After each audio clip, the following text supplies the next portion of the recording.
Sahabat, kali ini saya akan bongkar klaim dusta Oten yang menyebut jumlah Kristen di Indonesia udah mencapai 30%. Karena klaim kayak gini sangat sering mereka sampaikan. Oten mulai punah. Kamu nggak sadar ya, Islam itu di dunia ini, Indonesia hampir 30% sekarang Kristen. Kamu udah tuli ya, kamu udah. Indonesia hampir 30% sekarang Kristen. Kamu udah tuli ya, kamu udah.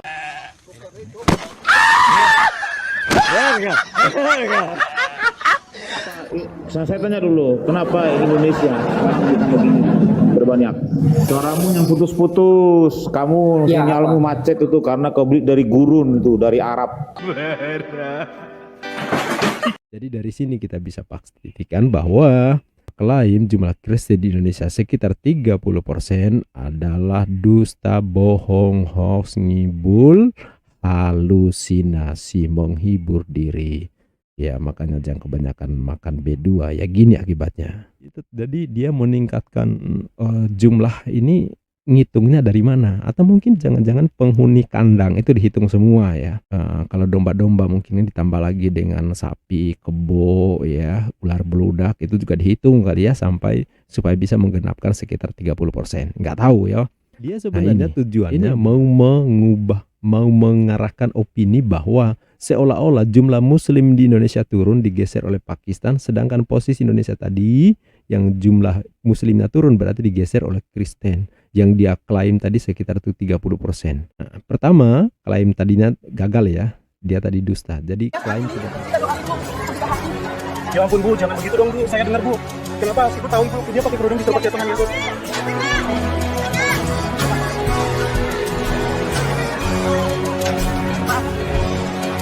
Apa yang dilakukan apologet muslim membahas keyakinan kalian adalah reaksi, bukan aksi. Selama kalian masih mengusik apa yang menjadi iman kami, keluar masuk kampung menjual agama kalian ke kami, maka selama itu pula kami akan hadapi, membedah apa yang kalian tawarkan sebagai bentuk perlawanan anasir-anasir penyesatan dan pemurtadan yang gentayangan dan kalian tebar. Assalamualaikum warahmatullahi wabarakatuh. Bismillahirrahmanirrahim. Sahabat, kali ini saya akan bongkar klaim dusta Oten yang menyebut jumlah Kristen di Indonesia udah mencapai 30%. Karena klaim kayak gini sangat sering mereka sampaikan. Sering mereka bilang jumlah muslim menurun, yang murtad banyak, Kristen naik, bahkan ada yang klaim 1 juta murtad per tahun ya. Padahal itu semua dusta, bohong, omong kosong, halu, ngarang bebas. Dan itu tempo hari sudah pernah saya ulas dan semuanya itu dusta. Di video terdahulu sudah saya bongkar bahwa klaim murtad 1 juta per tahun itu dusta ya. Bahkan dustanya kebangetan, tapi mereka bangga dengan hidup bergelimang dusta ya. Nah, ini ada Oten yang bilang ke mualaf baru bahwa Kristen di Indonesia sekarang udah 30% loh. Makanya saya harus bongkar karena gregetan juga lama-lama ya. Kok senang banget sih ya mereka berhaluria ya. Senang banget hidup menebar dusta gitu ya. Jadi kayaknya Oten itu nggak bisa tenang hidupnya ya. Kalau hidup beragama secara jujur itu ya, lu saja nebar dusta gitu kan. Mereka ini kalau bikin kesaksian dusta, ngaku-ngaku murtadin, hafal Quran, padahal nggak pernah muslim ya. Ya kesaksian dusta buat nyari donasi aja lebih tepatnya ya. Dan kita bisa simak ya, kesaksian di mana-mana dipenuhi dengan kedustaan dan mereka sendiri tidak bisa membuktikan apa yang mereka ucapkan. Jadi bikin klaim jumlah Kristen 100% dusta. Ada liar ya. Nah, sekarang coba kita simak ya klaim Oten gimana fakta yang sebenarnya. Udah, gimana? Kamu Novan, mau bicara apa nih kamu? Halo? Abang? Iya, Abang Anda mau Kristen. bicara apa?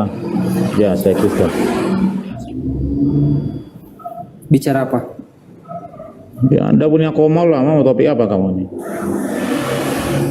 Iya, itu topiknya di atas Oten mulai punah. Apa topiknya? Apa topiknya? Oten mulai punah. Kamu nggak sadar ya, Islam itu di dunia ini, Indonesia hampir 30% sekarang Kristen. Kamu udah tuli ya, kamu udah. Indonesia hampir 30% sekarang Kristen. Kamu udah tuli ya, kamu udah. Indonesia hampir 30% sekarang Kristen. Kamu udah tuli ya, kamu udah. Ya, Ya, di masalahnya dunia ini memang negara terdepan bentar. bukan Indonesia, Pakistan. nih ya. Bentar, Kenapa saya bilang? kenapa? Saya tanya dulu, kenapa Indonesia begini berbanyak? Selamat siang. Jawab. Novan, Suaramu putus-putus loh. suaramu yang putus-putus. Kamu Ya, sinyalmu apa? macet itu karena kau beli dari gurun itu, dari Arab. Oke, sekarang kita cek data untuk membuktikan bahwa yang diklaim oleh Oten tadi itu sebuah fakta atau halu, nipu, bohong, dusta seperti biasa mereka lakukan ya. Sekarang kita langsung cek dengan 500 km per jam, langsung saja kita menuju AI Google ya. Oke, kita baca di sini, ini tahun 2020. Saya akan mulai dari tahun 2020 sampai 2024 supaya tren pembandingnya ya dari tahun ke tahun peningkatannya atau penurunan seperti apa kita bisa lihat. Jadi berdasarkan data, apakah mencapai 30%, sekitar 30% atau berapa. Oke. Di sini tertulis tahun 2020 ya, jumlah umat Kristen di Indonesia pada tahun 2020 adalah 27 juta jiwa atau 11%. Ya, 11%. Kita menghitung presentasi ya, karena jumlah penduduk, karena masing-masing umat tentu bertumbuh ya, jumlahnya, kelahiran, kematian, biasa seperti itu, dan rata-rata semuanya pada melakukan peningkatan, dan kita lihat trennya dibandingkan dengan umat agama lain tentu saja. Di sini 27 juta jiwa atau 11% ya. Di tahun 2020 itu persentase Kristen, jumlah Kristen di Indonesia adalah 11%. Itu tentu sudah gabungan dari Protestan dan Katolik ya. Yang lain juga mungkin ada tapi kecil-kecil ya. Tapi secara total, secara banyak mayoritas adalah Protestan dan Katolik. 7:3 ini ya. Oke. Sekarang tahun 2000 masuk ke 2021. Tahun 2021 di sini datanya jumlah umat Kristen di Indonesia adalah 10,55. 10,55. Tadi di sini berapa? 11%. 11% menuju ke tahun berikutnya jumlahnya 10,55%. Pertanyaannya, itu menurun apa naik? Kerahkan semua pakar matematika, pastor, pendeta, atau siapapun Kristen menghitung dari poin 11% menuju 10,55 itu naik apa turun ya. Oke. Nah, jadi setahun kemudian dari 11 menjadi 10,55%. Oke. Sekarang kita lanjut ke tahun 2022. Tahun 2022 itu jumlah Kristen itu 10,53 dari total penduduk ya. 10,53% ya. Jadi saya ulanginya, tahun 2020 11%, kemudian tahun 2021 itu 10,55%, 10,55, kemudian tahun 2022 10,53. Dari 10,55 menuju ke 10,53 itu turun apa naik? Ya, silakan kalian jawab sendiri ya. Kemudian dilanjut ke 2023. Jumlah umat Kristen di Indonesia pada tahun 2023 itu 10,47. Sebelumnya 10,53. Iya. Kemudian ke tahun berikutnya 10,47. Turun apa naik? Turun apa naik? Ya, pelan-pelan aja. 10,53 di tahun 2022. Kemudian di tahun 2023 itu 10,47. Turun apa naik? Ya, semua yang waras paham ya. Ini pasti mengalami penurunan ya. Tapi kalau Anda menganggap naik sampai mencapai 30%, ya itu hak Anda ya. Kemudian kita lanjut ke sekarang ya, tahun 2024. Lihat di sini berapa? 2024 diperkirakan mencapai 29 sekian ya. Terus persentasenya 10,47. Jadi di tahun 2023 sama di 2024 trennya sama. 10,47%. Jadi dari tahun 2020 tadi 11%, di tahun 2024 10,47. Ya, jadi kalau kita rangkum data dari tahun 2020 sampai 2024, tahun 2020 11%, tahun 2021 10,55, tahun 2022 10,53, tahun 2024 10,47. Dari 11 menuju ke 10,47 itu mengalami kenaikan apa penurunan? Silakan kalian hitung sendiri. Ya kan? Apakah sesuai dengan yang diklaim? Tentu saja tidak.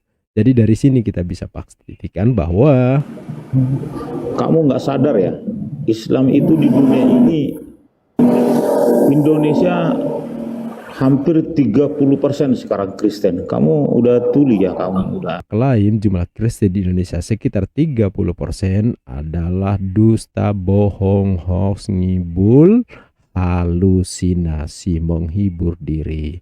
Ya makanya jangan kebanyakan makan B2 ya, gini akibatnya. Artinya kalau si Oten tadi mengatakan bahwa 30%, sekitar 30% perjalanan dari 10,47 menuju ke 30% itu aduh, rasa-rasanya mungkin hanya perhitungan matematika atau statistik di kandang hewan ya, kandang domba lebih tepatnya. Kalau di kalangan manusia saya yakin nggak akan menemukan data seperti ini. Tapi kalau mungkin di kandang hewan sambil merumput gitu belajar matematika ya wajar ya, mungkin ngitungnya punya cara sendiri, punya kalkulasi sendiri yang berbeda dengan cara perhitungan manusia biasa ya, yang waras pada umumnya. Kamu nggak sadar ya, Islam itu di dunia ini, Indonesia hampir 30% sekarang Kristen. Kamu udah tuli ya, kamu udah. Ya kalau mungkin nggak tahu, mungkin efek kebanyakan makan B2 atau apa gitu ya, sehingga cara mikirnya pun error ya. Kok bisa dari angka 10,47 dianggap sekitar 30%? Jauh banget ya. Di 2 kali lipat pun baru 20%. Itu jadi dia meningkatkan jumlah ini ngitungnya dari mana? Atau mungkin jangan-jangan penghuni kandang itu dihitung semua ya. Kalau domba-domba mungkin ini ditambah lagi dengan sapi, kebo ya, ular beludak itu juga dihitung kali ya, sampai supaya bisa menggenapkan sekitar 30%. Nggak tahu ya. Nah ini yang menarik ya. Artinya dari sini kita bisa paham bahwa klaim Oten mengatakan bahwa jumlah Kristen di Indonesia sekitar 30% itu ternyata bohong, dusta, hoax, nipu, ngibul, halusinasi yang sangat luar biasa, hanya ada di kalangan para penghuni kandang ya. Di dunia orang waras nggak mungkin mengklaim itu. Sekali lagi hanya ada di penghuni kandang. Nah berikutnya tentang Pakistan. Tadi dia singgung bahwa kenapa Indonesia tidak lagi menjadi muslim terbesar di dunia ya, sudah digeser oleh Pakistan. Dia sebenarnya tujuannya mau mengarahkan opini bahwa seolah-olah jumlah muslim di Indonesia turun digeser oleh Pakistan, sedangkan posisi Indonesia tadi yang jumlah muslimnya turun berarti digeser oleh Kristen yang dia klaim tadi sekitar 30%. Nah, pertama klaim tadinya gagal ya, dia tadi dusta. Jadi klaim 30% gagal, kemudian posisi Indonesia bukan lagi di urutan tertinggi jumlah muslim terbanyak di dunia, digeser oleh Pakistan bukan karena naiknya jumlah Kristen di Indonesia. Nah sekarang kita lihat fakta yang terjadi di Pakistan ya. Oke, mari kita baca sama-sama supaya kita paham ini persoalannya apa ya. Betul bahwa di tahun 2024 10 negara Islam terbesar di dunia berdasar populasi, Indonesia tak lagi jadi berada di puncak ya, digeser oleh Pakistan. Ini fakta yang terjadi ya. Nah tapi kita pahami bahwa Pakistan, perlu dipahami, Pakistan itu dia berada di urutan kelima dunia ya. Jadi India yang pertama, kemudian Tiongkok, Amerika Serikat. Kita tahu sebelumnya ya, Tiongkok memegang gelar jumlah penduduk terbanyak di dunia, tapi sekarang sudah digeser oleh India. Ya, kemudian urutan ketiga Amerika Serikat, Indonesia di urutan keempat jumlah penduduk terbanyak. Yang kelima adalah Pakistan. Jadi Pakistan ini jumlah penduduknya hampir sama di Indonesia, tetapi lihat persentasenya. Jumlah muslim di Pakistan itu mencapai 98,19%. Saya ulangi, 98,19%. Kita perbandingan dari Indonesia yang dilihat, kita lihat di sini. Di Indonesia hanya 84, sedangkan Pakistan 98,19. Kemudian jumlah penduduk di Pakistan 240,8 juta, Indonesia 236. Jadi kalau digeser oleh Pakistan wajar, sangat wajar. Ya, jadi jumlah non-muslim di Pakistan itu nggak sampai 2%. Itu ya. Jadi kalau seandainya sekarang berada di urutan ke pertama menggeser Indonesia, kita sangat memaklumi. Hal lain yang perlu dipahami ya, ini kita lihat Pakistan. Biar kita memahami data itu nggak sekedar lihat angka langsung, tetapi kita melihat faktor-faktor lainnya ya. Contoh, lihat di sini. Nah, pertumbuhan populasi Muslim yang pesat di Pakistan dapat dikaitkan dengan beberapa faktor. Pertama, lihat di sini tingkat kelahiran yang relatif tinggi dibandingkan dengan negara-negara lain. Ingat, tingkat pertumbuhan penduduk di Pakistan itu sangat cepat ya dibanding dengan negara lain. Ya, apalagi di Indonesia. Di Indonesia itu program KB-nya cukup sukses. Pembatasan jumlah anak 2. Itu makin ke sini orang makin malas punya anak-anak terkait dengan biaya hidup. Kalau dulu makin banyak anak makin banyak rezeki gitu klaimnya. Tapi sekarang orang berusaha untuk membatasi jumlah anak. Bahkan pemerintah mau menggalakkan dulu program KB, keluarga berencana, yang cukup 2 anak saja. Itu cukup berhasil dan wajar. Kemudian meledakan penduduk itu kurang di Indonesia. Jadi kita lihat di sini tingkat kelahiran relatif tinggi dibandingkan dengan negara-negara lain. Kemudian meskipun telah ada upaya untuk mengendalikan jumlah pertumbuhan penduduk, budaya yang menekankan keluarga besar makin kuat di daerah Pakistan. Jadi Pakistan itu mereka selalu memiliki budaya bahwa makin besar keluarganya itu makin makin keren lah ya, makin tingkat derajatnya dianggap tinggi gitu ya. Jadi banyak-banyakan anak di sana, itu budaya ya. Yang kedua, Pakistan memiliki populasi muda yang besar dengan sebagian besar penduduk berada di dalam usia reproduktif yang kontribusi pada pertumbuhan alami yang tinggi. Itu. Selain itu, Pakistan juga mengalami urbanisasi yang cepat dengan banyak orang berpindah dari daerah ke pedesaan di kota-kota besar.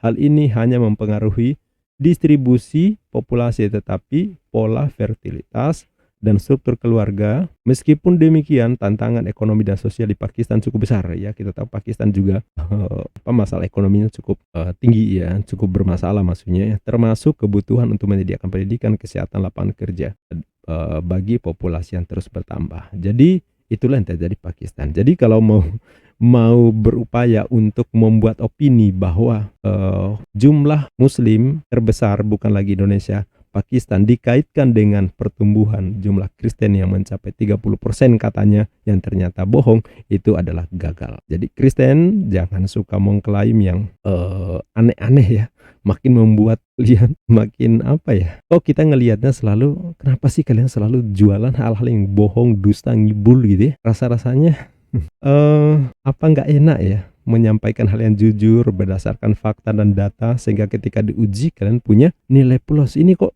trennya selalu begitu, ngibul, bohong, dusta, kesaksian palsu, itu tuh kok dekat sekali dengan kalian, akrab sekali, identik sekali dengan kalian ya. Mudah-mudahan apa yang saya sampaikan ini memberikan informasi sekaligus pencerahan bahwa kita kalau mendapat informasi data dari orang-orang fasik itu jangan diterima begitu saja, tetapi kita harus olah, kita harus recheck fakta dan datanya, tabayun, supaya kita tidak disesatkan oleh orang-orang yang cenderung berusaha untuk menyesatkan dari jalan yang kebenaran. Itu saja sahabat, mudah-mudahan informasi ini memberikan pencerahan, dan bagi yang belum subscribe silahkan klik subscribe. Sampai jumpa di video berikutnya. Assalamualaikum warahmatullahi wabarakatuh.